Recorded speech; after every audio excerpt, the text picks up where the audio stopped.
Hello and welcome to Something Different with John and Sarah, a podcast that sadly is not approved by Minister Patrick O'Donovan.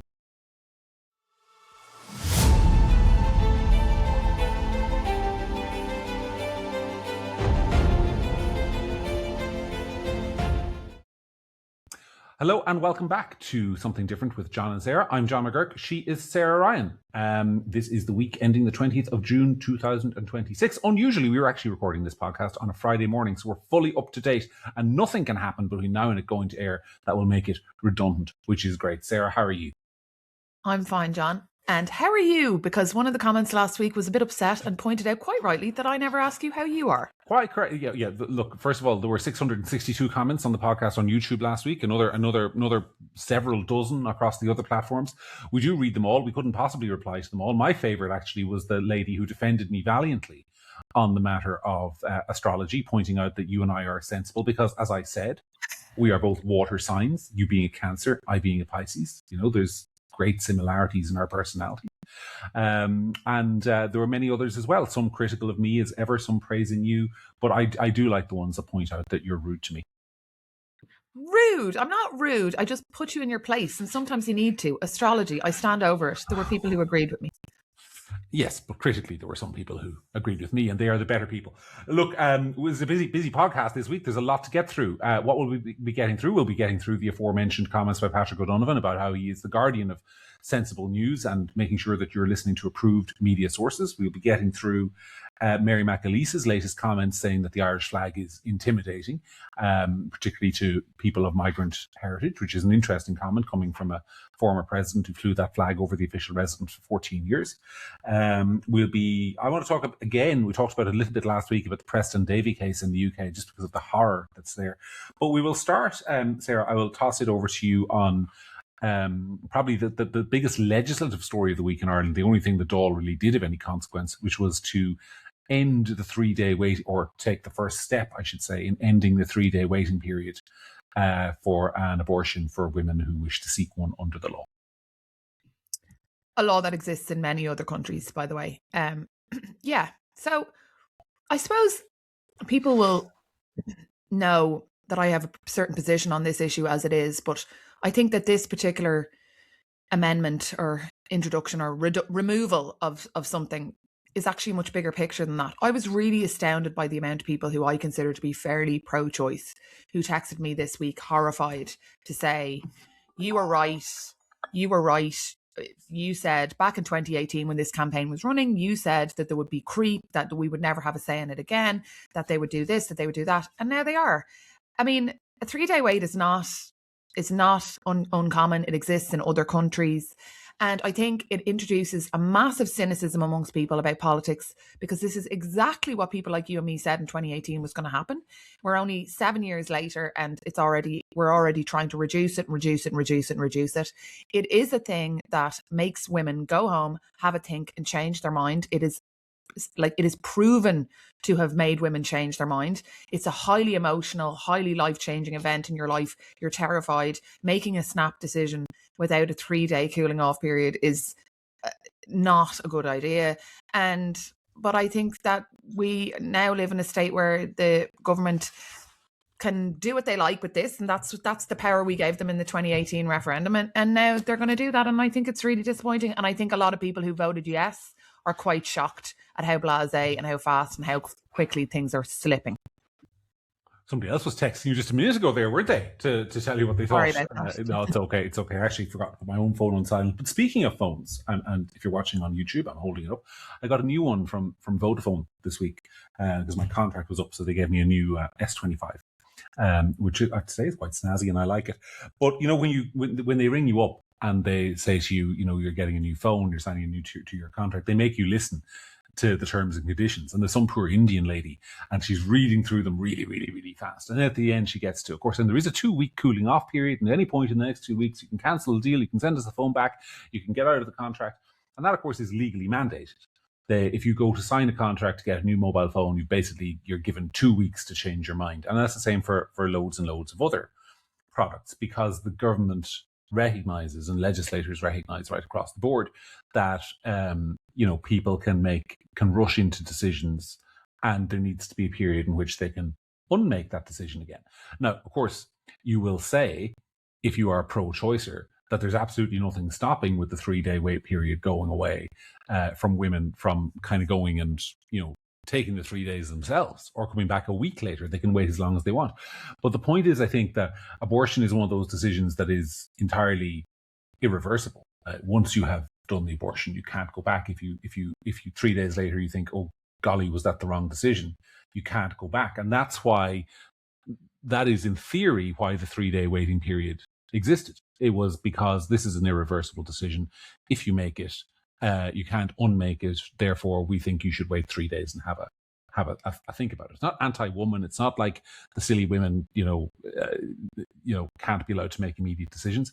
Basically, an extension of the same legislation that exists for mobile phones and other contracts. Take some time, think about it, and you've got the right to back out. So yeah, but what struck me about it, beyond the kind of crushing inevitability that it was always going to happen, because there's two things at play here. The first is a point that I've always made on various iterations of this podcast over the years, which is that our politicians are very bad at doing things. So they can't do big infrastructure projects. Look at the Children's Hospital. They can't really turn the economy around anymore because it's so global and international. The number of actually big important things that they can do is so small that politics has been reduced down to these kind of student union politics issues. And so one of the few things that they can do to seem liberal with it and up to the times is fiddle around the edges of social legislation. And that's why we get so much of it. And so it was always inevitable that this was going to be the thing. And if it's passed, by the way, the next thing will be, we need to extend the limit. 12 weeks is too restrictive. It should be 16 weeks, or it should be 18 weeks, whatever they come to. Because fiddling around the edges to become liberal, that is all that they can do. And my second point on this is, of course, I am once again absolutely astounded, blown away. I mean, I saw somebody else this week call Micheál Martin and Simon Harris losers for voting for this thing. And I don't think that's correct. They're not losers. He's the Taoiseach and the Taoiseach. Clearly they have won elections, so they are relatively politically successful, but not compared to previous leaders of their parties. And it was astonishing to me that this is a Sinn Féin piece of legislation that the Taoiseach and Taoiseach voted for. So even, Sarah, if you thought there was loads of votes in this, if you thought, okay, this is what the people are crying out for now, getting rid of the 3-day waiting period, why wouldn't you just bring the legislation forward yourself and enact this and say, this is what the government wants to do, and get the credit on the votes? Instead, they have split their own parties because the majority of Fianna Fáil and Fine Gael TDs voted against it. They have pissed off Conservatives, and all the credit for actually going and doing the thing belongs to the Shinners. It is an extraordinary act of political malpractice more than anything else, to actually do the thing that's unpopular with some people, but let somebody else take the credit with the people it's popular with. But would that not just be because both Simon and Micheál both knew they didn't have the numbers?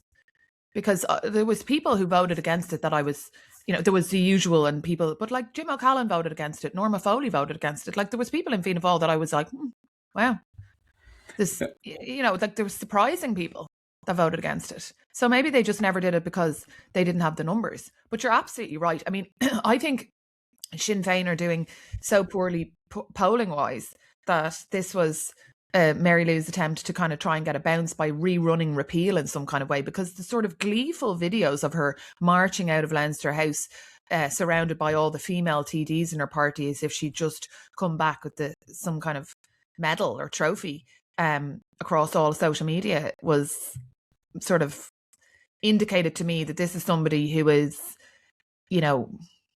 not got a lot to do, not got a lot of ideas about how to improve her party's polling position, so it's trying to rerun an old thing. I mean, where is the constituency? Where is the constituency of women that this was for? Is there a huge constituency of people who were complaining that the 3-day wait was stopping them from getting abortion? Because the only constituency that I see that has any numbers and established numbers is the constituency of babies who were now born because of the 3-day wait. Yeah, so I mean, first of all, there were some people who were delighted. Miriam Lord was absolutely thrilled in the Irish Times. I'd imagine Holly Kearns was very, very excited. The Social Democrat Liberal ladies were all thrilled. But I think the thing is, they're not actually, this is the thing, not actually thrilled because the legislation has any real practical impact. Or that there are women out there who are being meaningfully harmed by it. They're thrilled because of it's the symbolic thing. it's another like progressive victory, isn't it? These people have been brought up, not Miriam Lord, she's in her 60s, but the younger generation of social democrat liberal ladies and the college age kids, the ones who are like coming through their final year now and coming out into progressive activism, they've been brought up in an environment where like it's been like sugar high after sugar high after sugar high. We got gay marriage, we got repeal, we got, trans rights through. We have all these massive progressive victories, but they've won so many that the field is so vague that they just need anything for another sugar high. And the latest one is, well, we've repealed the 3-day wait. Woohoo! We're Martin Luther King.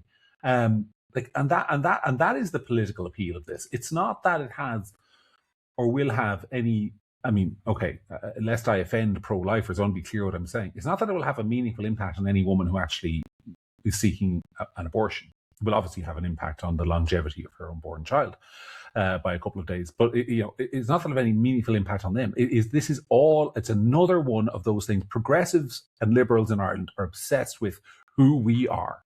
What does this say about who we are? And this is another one of those who we are moments, right? We are progressives, we are liberals. We have once again pushed back the hated conservative tide, and we have won. And that's the satisfaction. It's not that it has any real practical impact. But also, I think there's an underestimation, because what you're talking about is your Holly Kearns and your Miriam Lords and people who are in the media classes or whatever. But the people at home, the people, like I said, who texted me this week, who were quite happy yes voters, but thought that it was going to be restrictive. At the time we were told all the time, constantly told about hard cases. The person one of the people who rang me about this said, they ran a campaign on the 3-day wait, that there would be restrictive, that it wouldn't be simple, that it would be this, that. So I feel like I've been lied to, and I feel like it's very cynical. But they said all of these things, and like now they're completely getting rid of them. And I think that a lot of people who sit at home, the voters, I think there's a huge amount of voters, they're underestimating that there's a huge amount of voters who are annoyed and will be annoyed, and will let them know in the long term. So the sugar high will be short. I don't know about that. I mean, I hear what you're saying, and I've heard some of those people speaking.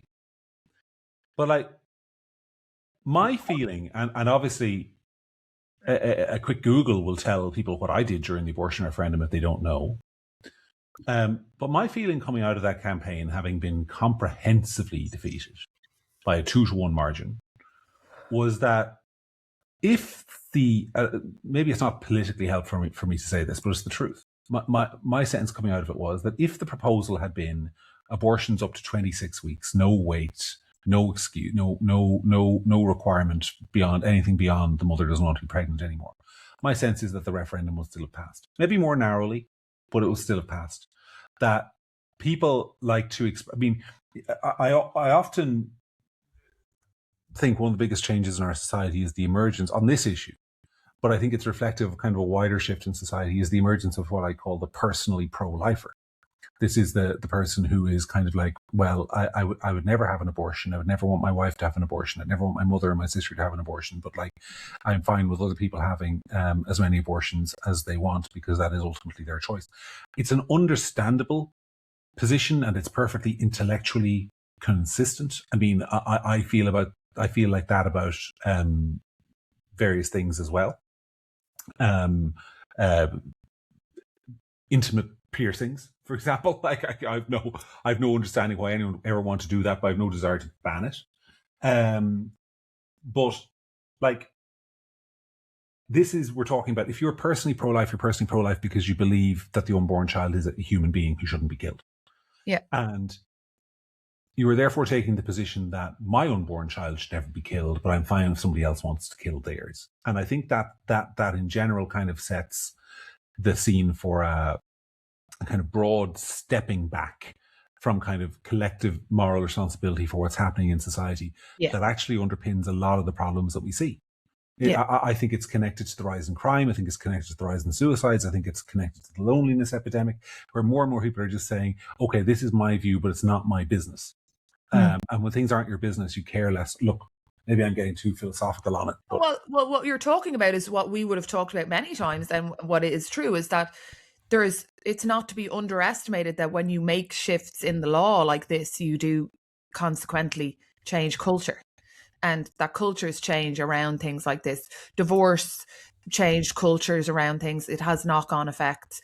Abortion, all these things, they do have their consequences. But the point, to bring it back to brass taxes, is the point is that the referendum was run, and okay, I take your point. I was involved in the campaign with you. I think that the campaign would have still won if all of the details you outlined, there was no 3-day wait or whatever. But I think that it would have been much tighter.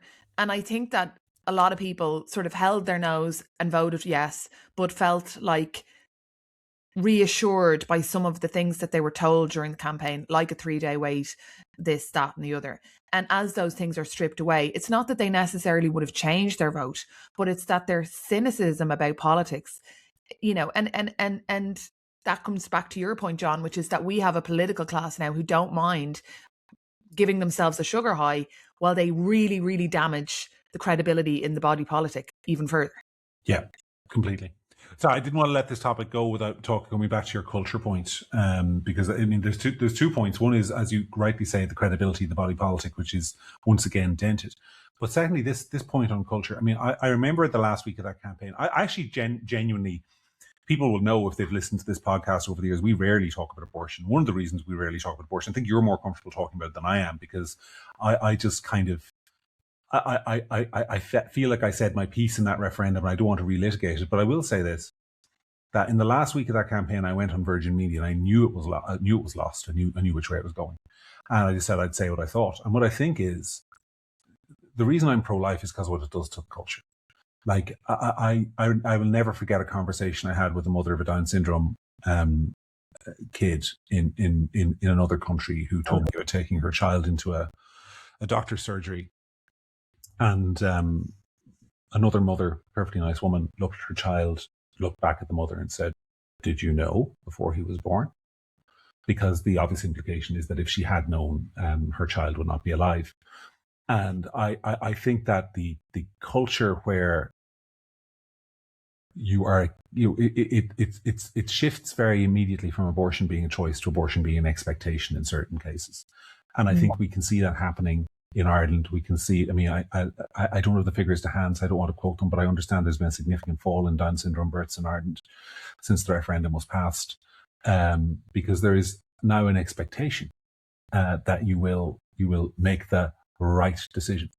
And if you don't, well, that's on you. And that also means that society can step back and pull back its supports, right? We don't have to support you as much, because ultimately it's not now something that happened to you, that you've got a child with severe disabilities, or I'm not saying Down syndrome is a severe disability, but you know what I mean? It's no longer something that happened to you. It's now a choice that you made. So it's now your responsibility.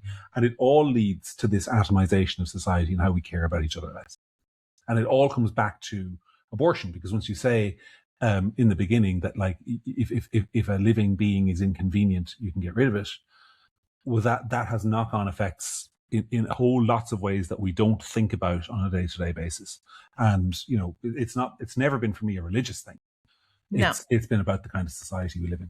But that's the thing then, is that what I would say about the same principle will apply to euthanasia, which is, how could you possibly trust the government to talk to us? And they will, if there's a campaign on it, they will run a campaign that is entirely based on extremely difficult cases of people with debilitating, life-ending diseases who just want to die with dignity. And they'll ignore the 15-year-old with depression, but then later they'll creep that in. Like, how can you possibly trust them?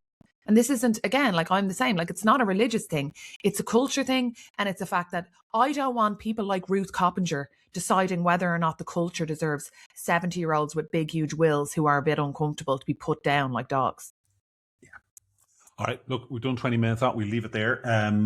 Let us move on and talk about something else.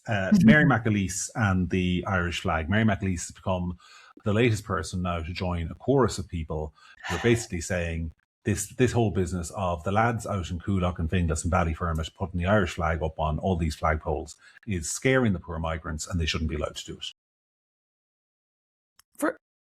There's a couple of things on this. I was in town last night, hence why we didn't do the podcast. And I was coming along the quays, the trade union building. What's that building? Really ugly one. There are many to choose from. Just up from O'Connell Bridge, North Quays. Anyway, and I was walking along, and I looked up, and there is pride flags everywhere. Did you feel intimidated as a straight? I'm so intimidated as a known negative commentator on men and women's changing room and men and women's sports. I was extremely intimidated, and I really was afraid. I was shook. You're a turf. You're supposed to be punched, of course. Supposed to punch turf. The turf thing doesn't really apply to me, though, because the radical feminist thing, I think regular listeners to this would agree that I'm probably not a radical feminist either. No, but you're anyway, just I'm a tuh. You're trans exclusionary. Yeah. That's it. But anyway, the point is, I think that this intimidation of flags, or the Irish flag being intimidating, is actually a media construction. I think that they've talked it into a thing that now the flag is scary and means something, whatever. It's our flag. It's all of our flag. People can fly it wherever they want.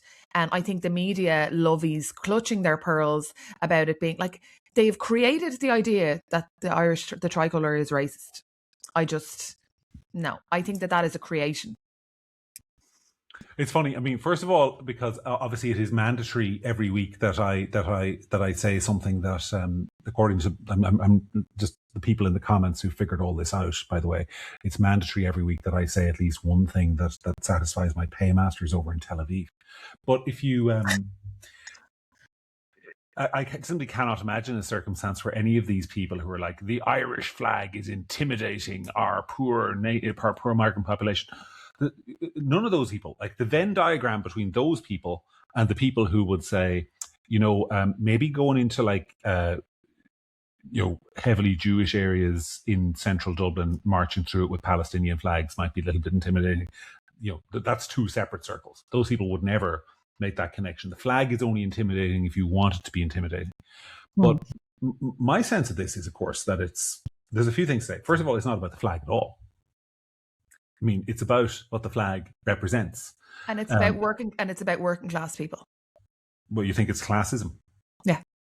There's not that many flags on poles in Fox Rock. No, there's not. But is that not by itself an expression of class? I got in a bit of trouble this week because I put out a tweet on this, and I said that, like, if you are, because I am a bit like this. I mean, full disclosure, I'm a bit like this, and the nationalists can line up to boo me and shoot me and all the rest of it. But I am of that generation. I'm in my early middle 40s. I grew up at a time when the conflict in Northern Ireland was still ongoing. And I am old enough to remember a time where if you walked into, and you generally wouldn't do it, but you drive into, or you found yourself in a working class estate somewhere along the border counties, and you saw loads of tricolours flying, you didn't think, God, these people really love the Republic. Like they're mad for President Hillary, and they can't get enough of Charlie Haughey. And no, it was very clearly a signal of support for the provisional IRA. And I think in that context, it could be intimidating. And what I'd say to people who say you're talking nonsense, John, is if you imagine and put yourself in the shoes of an Irish person now, Sarah. And actually, I'm going to ask you this question. If you were walking through central London on, say, a big national state event and there were Union flags flying everywhere, would you feel intimidated? No. Okay. And if you were walking... I'm in London. Yeah. And if you're walking down the Shankill Road and all the curbs were painted blue and white and there were Union flags flying everywhere and there were red hands of Ulster, would you feel as safe? I mean, there's like DNA deep inside me that's kind of twitching, but no, I think you're comparing apples and tricycles, to be honest. I think this is a class thing, and I also think it's a freedom of speech thing. And I think every mechanism that's used by people to show a pride in a nationalism, to show any kind of pushback on immigration, to show anything, speak about anything, is sort of there's an attempt made to stamp it down. So I think that what let's just say, because I live in Malahide and I drive up the Malahide Road, and that the There's lots of tricolours along that road where there was an attempt. Do you remember it was the old factory, Dulux factory? Yes. And there's tricolours there. So let's just say there. I think it's that there is a political class and a media class who want those people to shut up, shut their mouths, not protest, not complain, take what they get and not show any indication of their discontent with what the government are or aren't doing around them. And the tricolour is an element of that. Yeah. So the media have constructed this idea that the tricolour, like the tricolour, as I said, belongs to all of us. There's been times in the distant past where I've been at like count centres, for example, and felt a little bit irritated by the fact that Sinn Féin went on for years as if they owned the tricolour, and they'd get elected and they'd hold up the tricolour. And so say you're in Fianna Fáil or whatever, you're not, like, Sinn Féin people aren't more Irish than me. And the tricolour belongs to all of us. So yeah, you'd be kind of irritated, but like there was nothing you could do about it because it's all of our flag. And if Sinn Féin people want to hold up the tricolour when they get elected, it's their flag too, and that's it.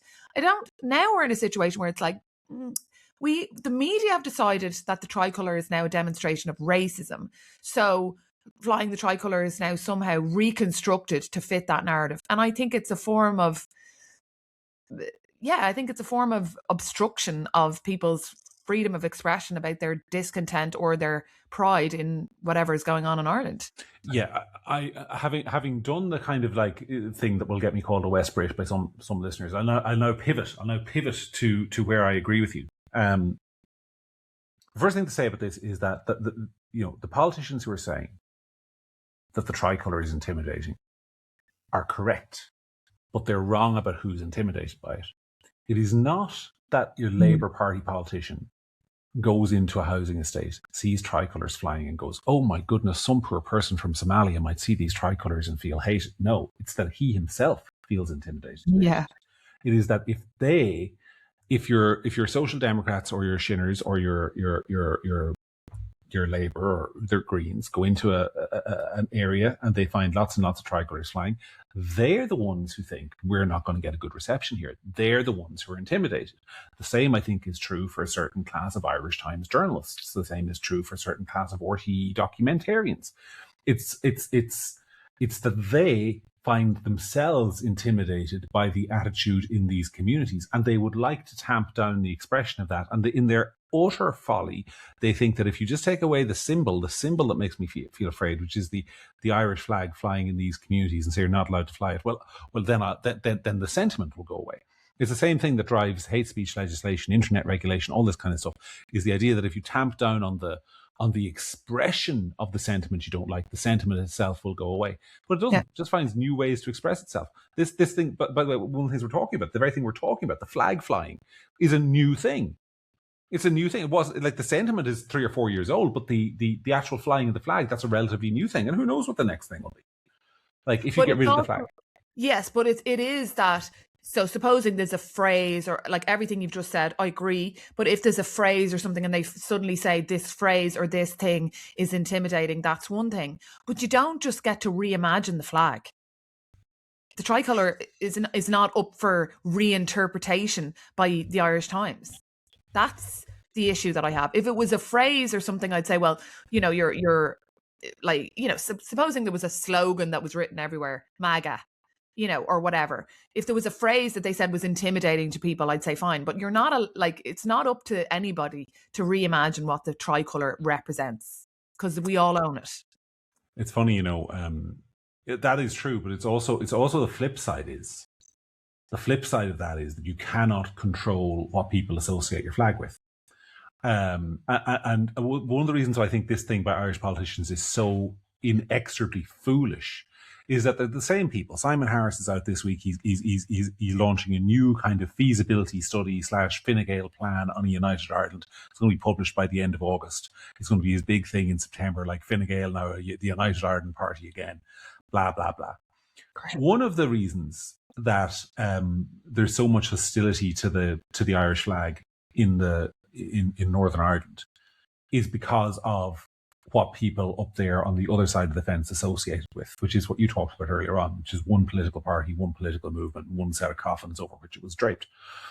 And And overcoming that with the unionist community will be a massive symbolic issue.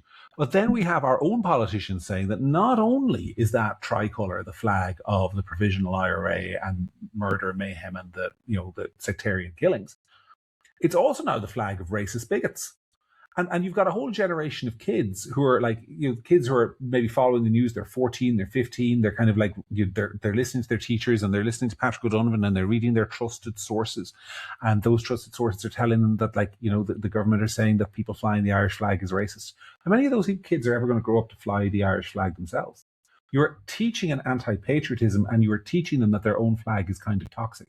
And you are teaching everybody else. This is the official message from the organs of state, teaching the world that the Irish flag is kind of toxic. And also, by the way, then turning around to a million odd people in Northern Ireland and saying, this racist flag right here, that should be your flag too. It's bananas. No one ever thinks about how the argument gets extended. Or the consequences of saying yes. Well, look, we have Patrick O'Donovan to tell us what to think and to tell us what's right and what's wrong. So hopefully he'll give us more guidance on the future of the flag. Yeah, let's talk about that. What did you make of that whole thing? Just let loose there. This dude better be clean as a whistle, personally, because he is such a sanctimonious, moralizing, superior Moontor and his contempt for media. I saw Ben Scanlon ask him a question the other day, and it's just kind of disdain and contempt for the media. This guy better be clean as a whistle, because he is the superior being on all things that we should know. I think he's also a walking embodiment of the bubble that is Leinster House, and they live in this world where they know better, you don't know anything, and their job is, I mean, we talked about it a couple of years ago, where I think, was it Katie Holland or a journalist who talked about how the media's job was to inform the public of things in a way, in such a way that was suitable for our sensitive ears. Yeah. So not to upset anybody or get everybody all riled up. So just to give us the information in a way that they decided we should receive it. Comes back to what I was talking about last week about, like, how in the case of the Belfast stabbing, like, the trusted sources would have told you there was a stabbing incident, a gentleman is injured, another gentleman has been arrested, and a file has been sent to the Crown Prosecution Service, as it would be in Belfast, and we'll come back to it in 6 months' time, and eventually 3 years later the details will come out of trial, and no one will hear anything until then. That's your trusted media. That's how they work. Because that way you don't get upset. The news is managed, is presented to you in a sort of digestible way. All of the kind of identifying details or anything that makes the crime kind of notable are removed. And that's what he means. But you're talking about Patrick O'Donovan, and like I just see kind of like civil servant ease there. I think he's one of these ministers who's on the phone. He's texting the civil servants. What do I say about this? What do I do? And like, but you have to have some kind of autonomy. You have to have some kind of position on things. You can't just, it's not all the civil servants, and it's not just about the message. It's about the smarmy way it's delivered and the sort of sneering contempt for the public and holier than thou attitude. Mr. Perfect, I'll tell you what you're allowed to know. And I think that future generations will look back on this and say, God, they really lost their way there for a while with the old management of information, didn't they? I don't know. Will the current history is written by the victors there? It's the law we know. I mean, maybe you and I will be the villains in the history books. Look, we're dancing around the serious issue here, which is that here is a politician who genuinely believes that it is his job to decide what news people can listen to decide who the trusted sources are. He is the decider. He will decide if, what news you should be hearing. And, that news will obviously, and because he's a human being. I mean, this is the thing. It's people always put this back to kind of like conspiracy. It's not always conspiracy. It is just that if you are a politician and you decide it is now my job to regulate the media, then natural human self-interest will make you more sympathetic to media outlets that are nice to you than ones that are mean to you. So you'll give money to the ones that are nice to you. You will regulate the ones that are mean to you. And you will do all this without even consciously thinking about it. I am absolutely convinced. If you were, I'll put it this way, if you were engaging in a massive conspiracy against the public to try and control their news sources, the last person on this planet you would recruit is Patrick O'Donovan to be part of your conspiracy. You just wouldn't do it. It's just not a suitable co-conspirator for many reasons. But he's such a perfect little angelic little choir boy. Indeed. But it is very easy if you're Patrick O'Donovan to believe that you're actually doing something great for the nation. You are taking on misinformation and disinformation. It's just that, of course, because you're Patrick O'Donovan, you're an absolute Fine Gael hack who's been kind of a blue shirt since he was 7 years old and has known nothing other than the party as religion. As very many people in Leinster House, people don't think about this. Like in Leinster House, an awful lot of the people who are there who are elected TDs, and you will know this, Sarah, because you come from a political dynasty yourself. But like the party is kind of, no, you've broken free of it. You're a heretic. But like the party is kind of religion. You grow up. Everybody has their black sheep, John. Yes, yeah. The party is kind of religion. So you grow up, don't you? You grow up kind of like thinking that what is. I remember one time somebody put it to me, and they were not joking, and it was a member of your former party, who I remember because I was quite young and naive, and I was like, yeah, but okay, this might be good for Fianna Fáil, but it's not bad. It's not good for the country. And the reaction was, what's good for Fianna Fáil is good for the country. Like there's this kind of perception that the party is right and the party has the best interest of the nation at hand, and therefore anything that benefits the party must de facto be good. And there's a certain class of politician, kind of like the weedy ones who will never quite make it to be Taoiseach, but who are absolute fanatics. I'm thinking here of Timmy Dooley, for example, and Patrick O'Donovan, who kind of is the Fine Gael version of Timmy Dooley, kind of like the fanatic lad on the sidelines, for whom all that matters is that the That's party. a bit mean to Patrick O'Donovan, to be honest, John. But anyway, it might be. I apologise to Minister O'Donovan. That was an unfair comparison. It was. No need to be cruel. There's no need to be cruel. Sorry. I don't know. I'm a bit waffly there because there's only so many ways you can say it. But I think but I think that there was a culture that went on for a lot of years, which the public actually suffered from, which is that if the party, the case in point, what we're talking about there with Sinn Féin, that those short-term sugar rushes for a political party that are good for the political party in the short term have oftentimes turned out to be bad for the country in the long term. And bad for the body politic.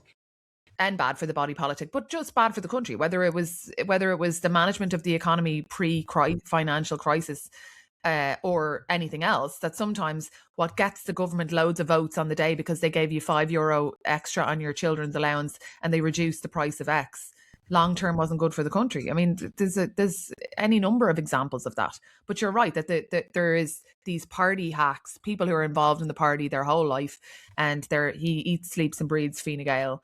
And, he thinks he's doing, I was going to say God's work, Fine Gael's work. And isn't it wonderful? But he doesn't really think about the long-term consequences. And I've said in our previous podcasts that one of the things that I think is that a lot of politicians, because they're in that bubble and they're in there for so long, don't do a lot of like deep thinking about. This sounds a bit airy fairy, but like the philosophy of politics, or what the consequences are, what the implications are, about studying another country that did something similar and then actually watching what happened and how it followed through. There's just a lot of short-term thinking. It's an election cycle. We do X type of things in the mid-cycle because we won't get punished too much. We do Y type of things in the second half of the term, and so on and so forth. And everything's on this really fast but short cycle. And politicians are, and some of it is the system, but like politicians are just not rewarded or trained for doing deep thinking about long-term consequences of stupid shit like this that they do. But the other thing is, to follow on from that thought about long-term consequences and not deep thinking, is that one of the things that happens is you do something, it creates a problem, you try to fix the problem, you make the problem worse. You continue, and it becomes this kind of spiral of you create a problem, it keeps getting worse, you keep having to try to fix it.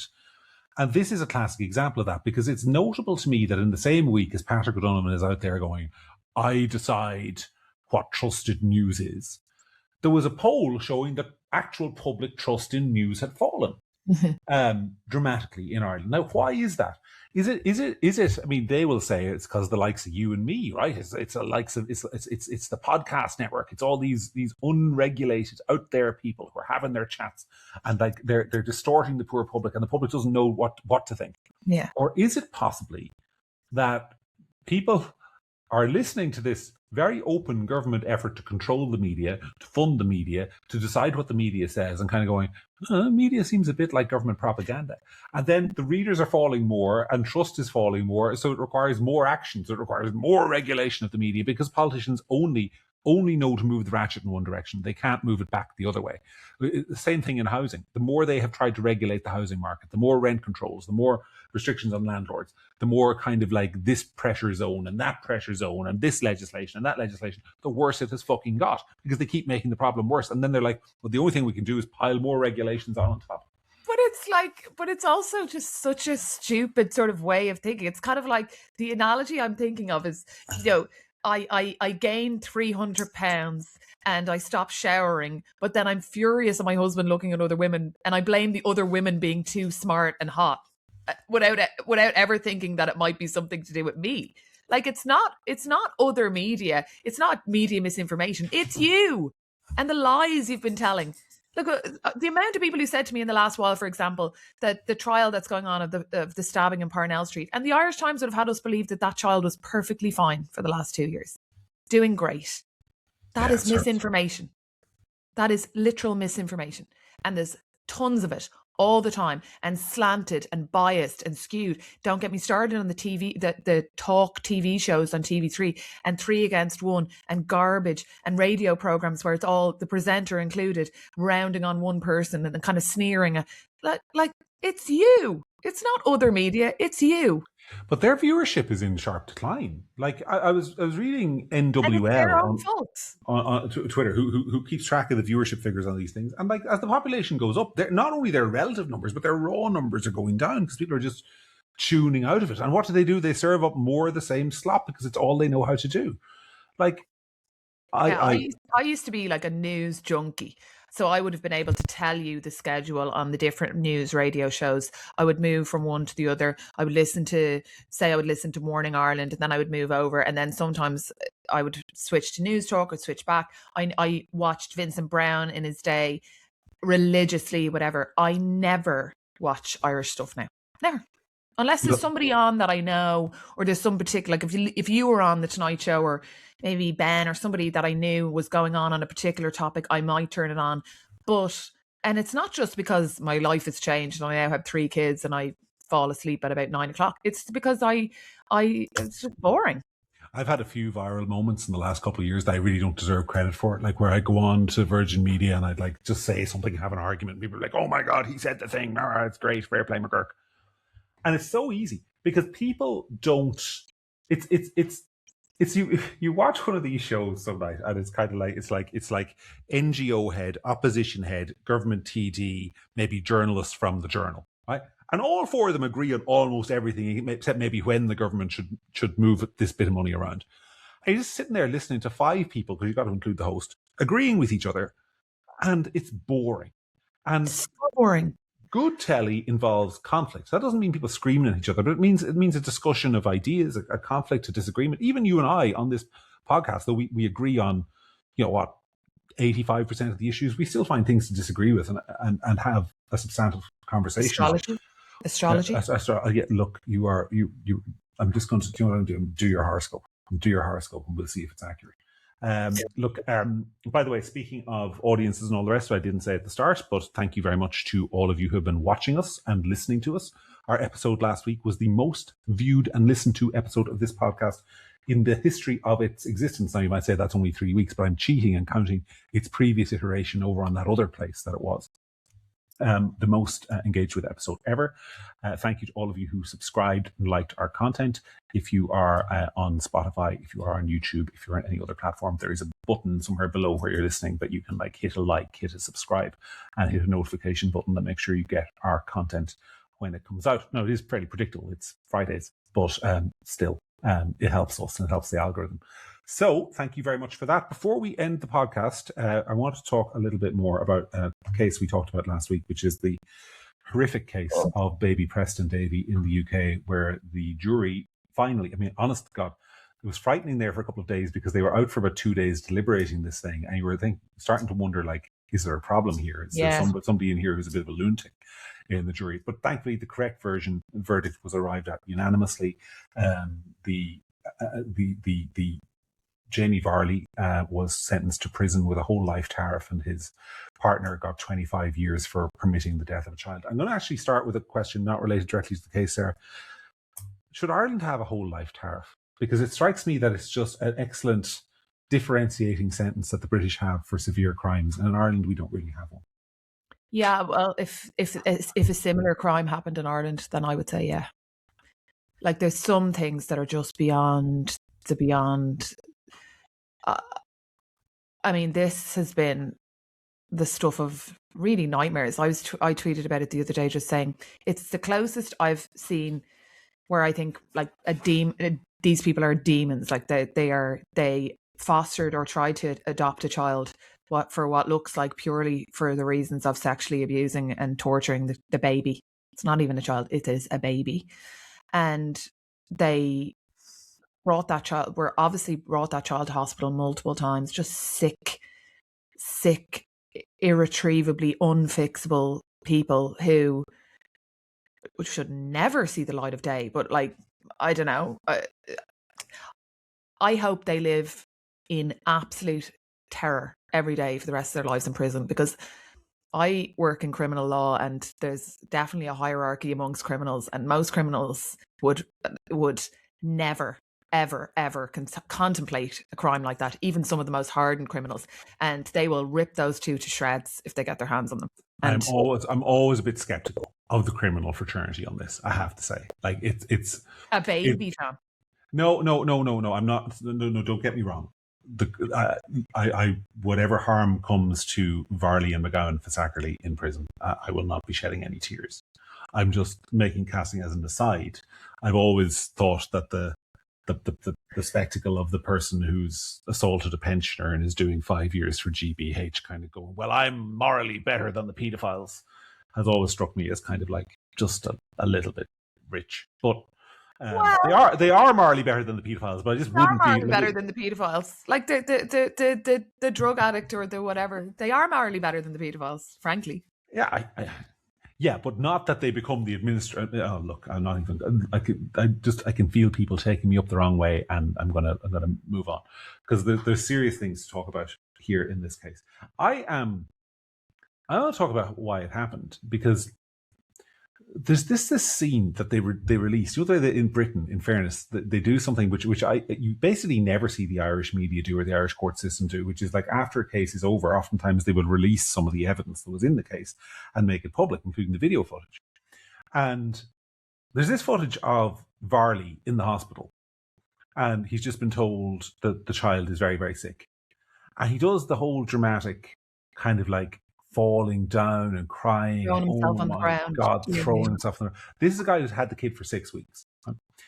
And the reaction of the people around him, all of whom are female nurses and social workers and all the rest of it, is immediately to flee to Varley and comfort him. Your son needs you now. You need to be strong now. You know, he really needs you. He's not his son. He's had him for 6 weeks. The kid is nearly injured. But it's this reflexive sympathy amongst a certain class of people for kind of the kind of theatrics that you generally associate with gay men. And I think that plays a huge factor in all of this. It's rather than, you can see in that footage that there's a sick baby in the next room that's been in this person's care, and the instinct of those women is not to mother the sick child, but to mother Varley. And that is something that really struck me as kind of like speaks to a kind of intellectual disorder that there is in our society, where our sympathies have been so warped that we instinctively sympathize with certain classes of people rather than where their sympathy should be. Do you know what I'm trying to say? Am I saying correctly? I mean, I don't think they knew. I think he presented the child and said the child had been injured in the bath or whatever, and I probably was too early to tell. But I take your point that I do feel like if I presented with one of my children at that young age for the third or fourth time to a hospital, and there was like, I think I would have felt the cold shoulder of female nurses until it was 100% established that it was an accident. For the avoidance of doubt, I am not suggesting that any of the women in that video knew that Varley was guilty. I am simply saying that where their sympathy went was to him falling down, doing his theatrics, doing his fake crying. I mean, this is a psychopath. Yeah. This is somebody I also don't think, I mean, I've brought my children to hospital a couple of times, and I don't imagine, and I certainly didn't myself, when you take a step back and look at it now, like, why is he out in the hall having a tantrum? Why is he not in with the kids? Like, it's not about you. But he's obviously such a psychopath that his big dramatics, throwing himself on the ground, like, why is he not in? I wouldn't leave the room if my kid was in the hospital. No, you wouldn't. Like, I wouldn't be performing outside for the comfort of other people. I'd be with the kid. Some of the stuff he said in the trial, I mean, so he's giving evidence and he's talking about kind of like how he was caring for the baby so much. And there's kind of like this incident where he's alleged to have abused the baby. And he said, oh, I didn't abuse the baby. The baby was really, really happy. I actually put him down. The baby was like maybe a year old at the stage. I maybe put him down in the cot and he winked at me. Like, babies do not wink. They don't. And it's just, he was lying through his teeth persistently, not only in the trial, but up to that point. And it's to the immense credit, because we bash the state a lot, but like, and obviously there's massive British state failings here in terms of social workers, health services, all the rest of it. But by God, did the Crown Prosecution Service do its job there, taking the time to go through all of the evidence forensically? Because this is one of those cases where there was no actual provable physical evidence, for example, of rape, even though it clearly took place, and they had to establish it painstakingly. So, like, score one for the lawyers there. No, well, the police as well. I mean, the before the lawyers is the police, and it happens in Ireland as well. Like, there's seriously good detectives and police who do insanely good work behind the scenes that goes kind of unnoticed. It's not. It doesn't get the credit it deserves, in my opinion. That you'll have somebody who will see something through from start to finish. Or you'll remember the woman who died by the architect. Yes, Graham Dwyer. Graham Dwyer, and that guard who was down in the finding a key fob in the there's a lot of kind of really amazing detective work and work that goes into building these cases, and people don't really understand how much work goes into it. So credit where credit's due to them. But I just think that I kept seeing all week as well the video of him, keeping the baby awake by shouting boo in his face, and it's like those are only the ones that they felt that they could put on TV. Exactly. There was worse than that. I'm not talking physical abuse, but psychological. But even that is keeping a child awake, and you can tell by his face he's exhausted, and it's just like torture. These are sick people, and the police interviews were also released. And so I saw loads of excerpts of the police, and it's just whole affect, like, no. And then at one point he starts saying to the police, you guys are all going to be sorry someday. You're going to be in trouble for accusing me of this. Like, you were raping a baby and you still have the neck to, you just want to reach into the camera and wring his neck. Well, somebody somewhere in one of His Majesty's prisons, Belmarsh maybe, won't have to reach into the camera. And I would imagine he will sleep very few nights without one eye open. And that is a just punishment. I'm not saying anything should happen to him, but I hope that he lives in fear that something will for a very long time. By the way, I just want to say Elaine O'Hara was the woman who was murdered by Graham Dwyer. One of the things that really annoys me is, no, it's not your fault. I had to think about it for a minute as well, which is terrible, because the people who commit these terrible acts tend to get their name. Yeah, rather than Elaine O'Hara, who was his victim. Alrighty. Anything else to add before we say goodbye to the peeps? Anything else on your mind? Not this week, no. Oh, well, I think it's been a pretty full episode. I am not going to be in Ireland next week, so it is, I'm not sure how we will get this recorded, but we will get it recorded. Sarah, of course, will be at home, and look, we'll be back one way or the other next Friday for another edition of Something Different. But until then, I have been John, she has been Sarah, you have been the audience, and we're really glad you're with us. We hope you enjoyed the episode, and we will see you next week.